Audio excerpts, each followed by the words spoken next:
igama likaJesu Kristu omi phambi kwenu uSizwe wakaNtuli. Ngithanda ukuthi ngikhulume ngeindaba zikaNkulunkulu.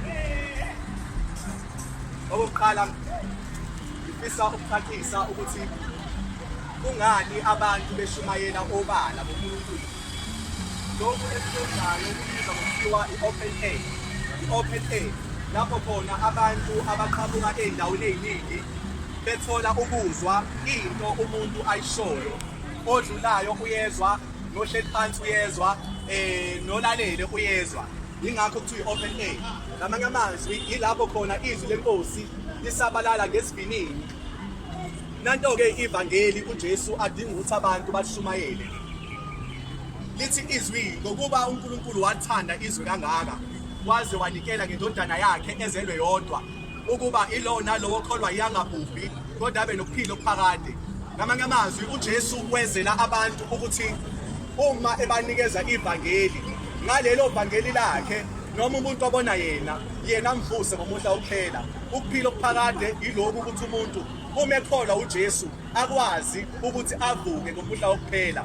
Umyalo kaNkulunkulu 1 John 3:23 yilowo umyalo wakhe ukuba abantu bonke bakholwe egameni lendodana yakhe bathandane njengokuba ekhiphile umyalo.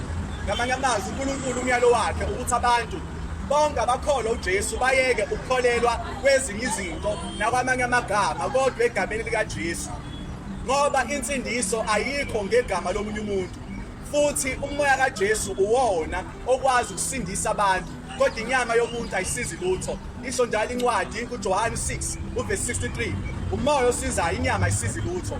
Nanti-ke izwi kaNkulunkulu ileli ukuthi bonke abantu abafunayo ukuza kuNkulunkulu kumele bamukele uJesu kuqala, ngoba yena uyiqiniso futhi yena uyise kuphileni. Uyasho encwadini yakhe uJohane 14:6 uthi uJesu mina ngiyindlela neqiniso kanye nokuphila okuphakade, akekho oya kuNkulunkulu ngaphandle kwakhe. Okusho ukuthi wonke umuntu uma efuna ukubona uNkulunkulu umele ukuthi azane noJesu kuqala. Nakho okunye uJesu akushoyo uthi ongithandayo uyakugcina imiyalelo yami. Uma esho njalo evesini lika-15 uqonda ukuthi awumthandi ngey'ndebe kuphela, awumthandi ngolimi kuphela, kodwa uyagcina imiyalo yakhe. Khona-ke uJesu uhlobo labantu afuna ukubaveza yilolu hlobo lolu olwenza intando kaNkulunkulu. Uma sifunda incwadi kaMathewu 7:21 uthi uJesu akusibo bonke abazongena umbuso wezulu, kuphela ilaba abenza intando kaBaba uNkulunkulu osezulwini. Ngamanye amazwi bonke labantu abenza intando kaNkulunkulu yilona hlobo uJesu akhuluma ngalo ukuthi izongena ezulwini. Okusho ukuthi-ke abantu bayabhubha ngenxa yokuswela ulwazi. Isho njalo incwadi ka-Hosea 4:6 ithi abantu bayabhubha ngenxa yokuswela ulwazi. Yingakho uJesu kuMathewu 28:17 esevukile kwabafileyo, abanye bangabaza, abanye basondela kuye, wakhuluma uJesu wavula amazwi akhe wathi sengiphiwe amandla emhlabeni nasezulwini. Hambani nenze izizwe zonke abafundi nibabhabhadise egameni likayise elendodana nelikamoya oyingcwele. Bekani nginani kuyoze kube sekupheleni kwezwe. Uma uJesu ethi abantu abafundise bebhabhadise egameni likayise elendodana nelikamoya oyingcwele, inhloso uJesu ufuna abantu bakhe babe uhlobo olufundisekile futhi anophawu likamoya oyingcwele. Ingakho Pawula uma behlangana nabanye abafundi noma abapostoli bebehlangana nabanye abafundi, into bebefike beyibuze ukuthi senamamukela yini umoya oyingcwele. Uma sifunda iZenzo 19:1 lokho siyakuthola. I-open air esiyenzayo senzela ukuthi bonke abantu bakwazi ukuthola isinkwa, ngoba uJesu uyisinkwa sokuphila. uJesu wakhuluma ngalamazwi wathi odla inyama yami aphuze igazi lami unokuphila okuphakade. Ngamanye amazwi inyama kaJesu iyisinkwa isibili noma ingukudla kwesibili, mase kuthi igazi kaJesu lokuphuza isibili. Uma usathi ukubheka uJesu mekhuluma ngomoya oyingcwele kowesifazane waseSamariya uJohane 4 laphayana uma usuka nendaba ku-verse 12, uJesu utshena owesifazane ngomoya oyingcwele nokukhuleka okuyikona ukuze abe nokuqonda. Ngamanye amazwi umoya oyingcwele uJesu akhuluma ngaye ukuthi yena kwamanzi agobhoza umuntu esiswini angaphinde ome naphakade.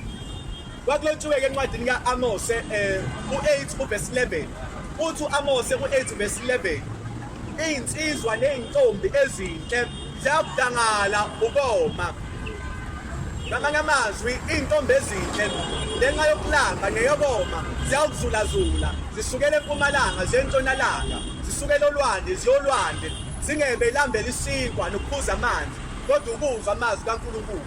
Isona-ke lesi sikhathi abantu abangayiqondi ukuthi badingani kodwa kahle kahle into eshoda kubona uJesu ngoba kwakulontshiwe encwadini kaJoweli u-2 verse 28 ukuthi ngey'nsuku zokugcina uNkulunkulu uyakuthulula umoya wakhe phezu kwayo yonke inyama.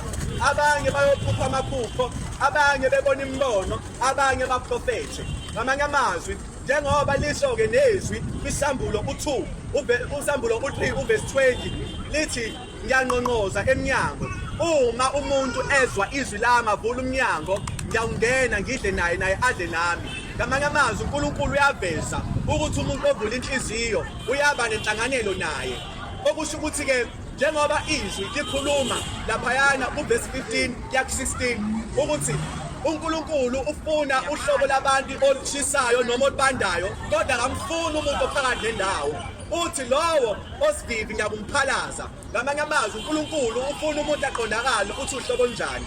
Uma siya kwisambulo u-22 sifunda from verse 11 sizothola ukuthi uNkulunkulu uyasho ukuthi uma umuntu ebanda noma uma umuntu ethanda ukungcola akakwenze njalo.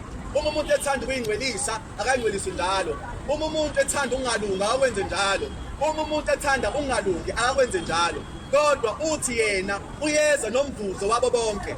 Okusho ukuthi-ke njengoba uJohane akhuluma ezwini wathi ekuqaleni wayekhona ulizwi, ulizwi waye kuNkulunkulu, ulizwi waye nguNkulunkulu, konke kwavela ngaye, ngaphandle kwakhe akukho okudaliweyo bengingavela.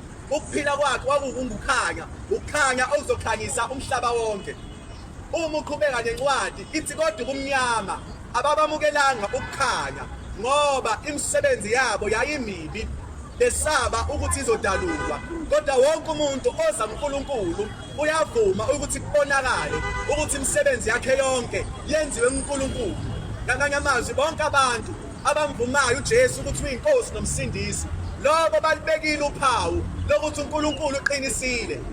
Kuthiwa-ke uNkulunkulu bonke ubapha amandla okuthiwa bangabantwana bakaNkulunkulu abavuma uJesu. Nanto-ke izwi leli uJesu azile emhlabeni ukuthi ezogcwalisa iqiniso. Uma yena uJesu efika emntwini uzele lokho ukuthi ezogcwalisa, kodwa sonke siyazi ukuthi isela uma sifika lisuke lizokweba ukuzobulala nokuzobhikiza lokho okukhona. Okusho ukuthi uNkulunkulu uma indaba yakhe efuna ukuthi nomuntu izwakale wenzile uJesu ukuthi kube uyena oyindlela neqiniso nokuphila okuphakade. Baba siyabonga ngezwi lakho uNkulunkulu, siyabonga ukuthi Baba usakhuluma ngomlomo wabaprofethi nabafundi bakho bechaza indaba zakho. Baba ilona lelo lizwi wakhuluma eliqiniso. Siyakubonga Nkosi nokuyizambula kwakho uthina sonke ngegama kaJesu. Amen. Siyabonga.